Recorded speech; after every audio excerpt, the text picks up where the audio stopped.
Today we're talking Joan of Arc, the Maiden of Orleans, one of the best support commanders in the game and also one of the better gathering commanders for you to max out in Rise of Kingdoms. If you're not already subscribed, consider hitting that subscribe button. It helps grow the channel and helps us make more quality videos to help you improve in Rise of Kingdoms. Joan of Arc is one of the most interesting commanders in the game. Well, on her surface, she's a very good support commander. She's also a fantastic gatherer and actually one of the best secondary gathering commanders you can ask for. For her skills, it really depends on what you want to use Joan of Arc for. If, like me, you use a gatherer, her second skill is all you need, 25% increased gathering speed for everything. That's gold, that's gems, that's food, that's literally everything. And 25% increased load is super important. If instead you're going to use her as a secondary or as a buff march, obviously you want to start with her first skill, Divine Revelation. This gives huge buffs to the commander's troops as well as nearby allied troops, and so this is really important and is really good for balls. Then, honestly, it really depends on, third or fourth skill. Third skill is great for increasing healing and how long longevity you have in the field. And the fourth skill is huge for normal attack damage. 25% is significant. And obviously, expertising Joan gives you boost for first skill, and that turns it from, 2 seconds to 4 seconds, and that's a huge, huge difference in the open field. If you're just use Joan as a gatherer, 37 is all you actually need to get her to. Start out here, superior tools, super important, 25% increased gathering speed. More the better, gives you more resources upon gathering. And you have the normal resource boost, gold, stone, food, and wood. If you, like me, have seemingly infinite XP books, here's what I do for level 60.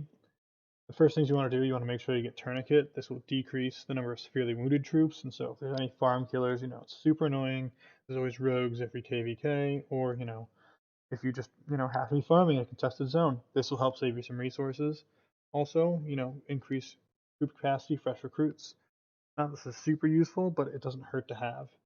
And then, support trees, so I fill out the rest. We get some bonus rage, we get some bonus speed with marching. When you go down here and take a little less skill damage, at the end of the day, this won't really have that much of an effect upon your Joan of Arc because you're going to mostly be using her for gathering if you decide for the gathering thing.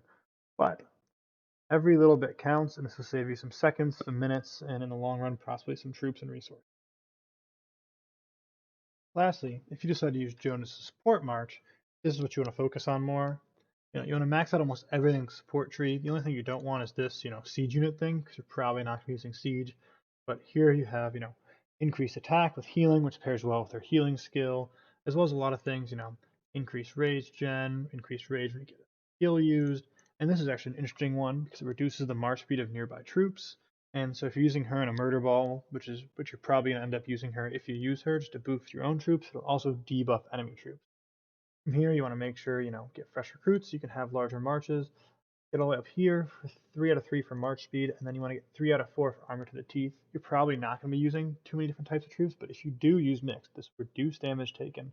This will really help you going forward.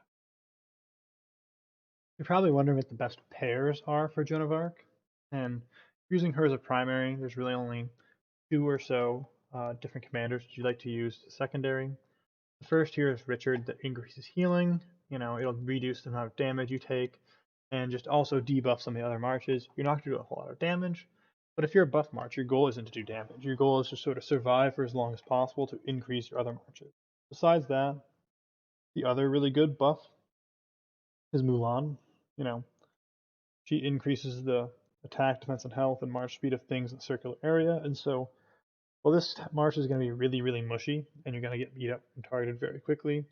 A Joan Mulan march is super useful in the open field for the rest of the murder ball and can definitely make the rest of your troops and allies significantly stronger. And so if you have a lot of resources lying around, or say, you're just a whale and you have really, really strong armor compared to the rest of the people in the KVK, you can run this buff march and it sort of helps everyone around you and makes your whole kingdom a lot stronger as compared to just fighting without any buffs at all.